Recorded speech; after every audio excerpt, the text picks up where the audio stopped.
करता हूँ। तो अल्हम्दुलिल्लाह देखें, इट्स ब्यूटीफुल। अल्लाह सुब्हानहू व तआला मैरिज को कितना ब्यूटीफुली एक्सप्लेन करते हैं कुरान मजीद में, मवद्दा और रहमा कह के, और ज़ाहिर है मियाँ बीवी को एक दूसरे का लिबास कह के, और love is such a strong emotion. तो ये दुआ हमें बस करनी चाहिए कि अल्लाह ताला इंशाल्लाह ऐसा हमें लाइफ पार्टनर दे, क्योंकि ये दुआ है भी, आपको पता है हदीस में दुआ सिखाई गई है कि अल्लाह ऐसा लाइफ पार्टनर न दें जो मुझे उम्र से पहले बूढ़ा कर दे, यानी मेरे हेयर्स को ग्रे कर दे। तो बहरहाल इंशाल्लाह today we will talk about the art of selecting a life partner, और मैं कुछ चीज़ों को सामने रखते हुए आपसे बात करना चाहूँगा।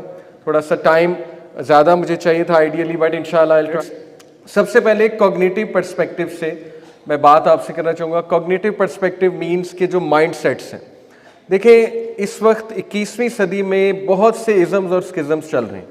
Liberalism, okay, to mention one, फिर जाहिर है फेमिनिज्म, और फिर इनके फिर मज़ीद सब कैटेगरीज हैं लिबरलिज्म की, फेमिनिज्म की, वगैरह वगैरह।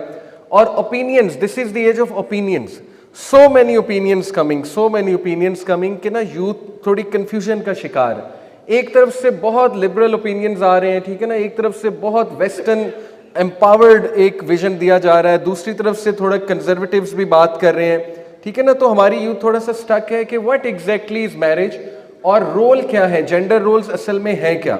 तो इसलिए इट्स वेरी इंपॉर्टेंट कि सबसे पहले तो इस चीज़ को मद्देनजर रखा जाए, इस चैलेंज को, कि वो चैलेंजेस इस वक्त क्या क्या है। तो मैं आप सामने कुछ चैलेंजेस रखता हूँ। देखिए सबसे पहले लिबरल वैल्यूज़ जो हैं, जिसकी वजह से ऐसे ऐसे जुमले हमें सुनने को मिलते हैं ना पॉडकास्ट में, टॉक्स में, मोटिवेशनल स्पीचेस में, मूवीज़ में, राइट, कि it's my life, it's my choice, my body my choice, ठीक है ना। ये सारे लिबरलिज्म के नारे हैं। और मादर पिदर आज़ादी का जो एक नारा है, follow your dreams, follow your aspirations, no one should be telling you what to do, things like that, and you can aspire to do anything you want. तो ये थोड़ा सा हमें ना ख्याल करना पड़ेगा कि हम किसको सुन रहे हैं, ठीक है। ये मैं बार बार अपनी टॉक्स में रिपीट करता हूँ कि we have to take care कि एक्चुअली हम किससे व्यूज़ ले रहे हैं और किसको सुन रहे हैं, ठीक है। ये फैसला हमें खुद करना है। तो पहली चीज़। दूसरी चीज़, बॉलीवुड की तरफ देखें आप जाएंगे तो बॉलीवुड में जो कॉन्सेप्ट थ्रू आउट दिया गया है, मतलब मैं भी जब देखता था बॉलीवुड की मूवीज़, गाने, तो वो ये कॉन्सेप्ट सारा का सारा ये है कि जब तक शादी उससे करनी है जिससे मोहब्बत है, जिससे प्यार है, जब तक प्यार नहीं हो जाएगा शादी नहीं करनी है, ठीक है। तो ये भी एक चैलेंज है यूथ के लिए। और बहुत से लोग जो है वो literally they are looking to fall in love, कि प्यार होना चाहिए। और मुझे, और प्यार की फिर डेफिनेशन भी क्या है, ये भी एक रिलेटिव सी चीज़ है ना, कि प्यार असल में है क्या। प्यार इन्फेटुएशन का नाम है, किसी को पसंद करने का नाम है, किसी के साथ अटैच होने का नाम है, या ये है क्या।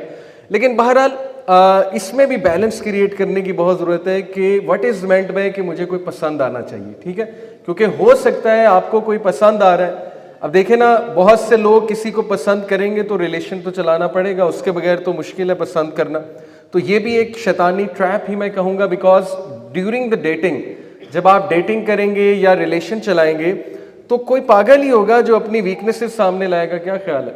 Both are going to present the best version of themselves, ठीक है, बिकॉज डेटिंग है। डेटिंग में तो कोई नहीं चाहेगा कि आपके सामने वीकनेस रखे अपनी, या आपके सामने गुस्सा दिखा दे एकदम अपना, राइट। ये तो लॉन्ग टर्म एक रिलेशन चलता है जिसमें चैलेंजेस आते हैं, जो मैरिज के चैलेंजेस हैं, तब पता लगता है कि असल में इनका मिजाज क्या है, असल में क्वालिटीज़ क्या हैं, वगैरह वगैरह।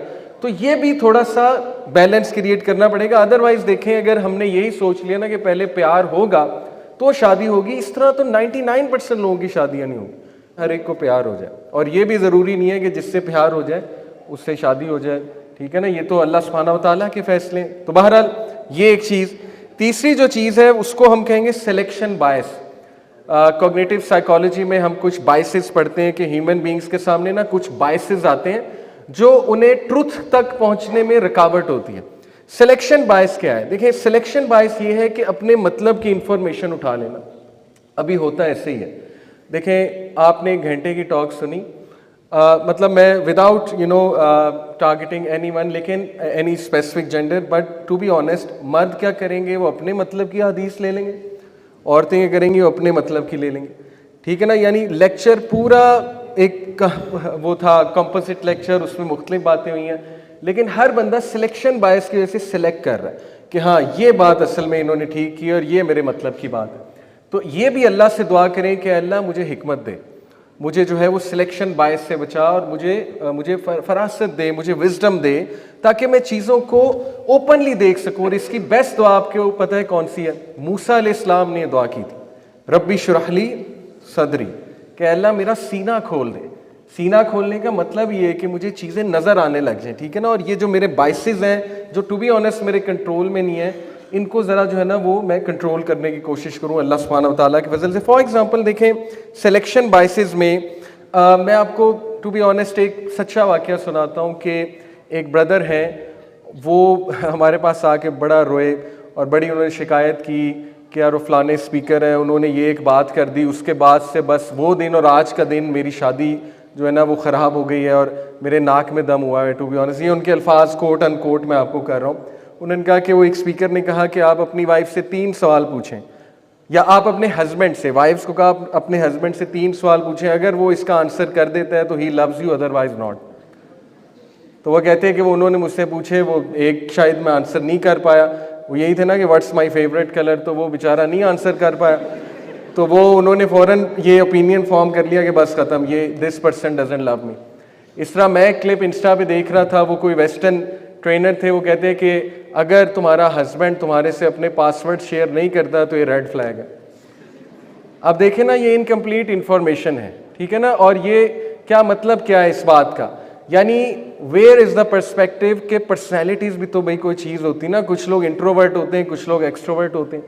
आप हर एक से, वाइफ्स भी इंट्रोवर्ट हो सकती हैं, हस्बैंड भी, आप हर एक से ये सोचें कि एक्सपेक्ट करें जी कि वो बहुत सुपर डुपर एक्सप्रेसिव होने चाहिए या बहुत सुपर डुपर एक्सप्रेसिव होनी चाहिए। तो देखिए बहुत से फैक्टर्स मैटर करते हैं, इसलिए इनकम्प्लीट बातें ना करनी चाहिए ना सुननी चाहिए, ठीक है। This is what I mean. और अल्लाह से हिकमत मांगिए आप लोग, विजडम मांगिए इंशाल्लाह कि अल्लाह मुझे पूरी बात जो है वो समझ में आने की तौफीक अता फरमा।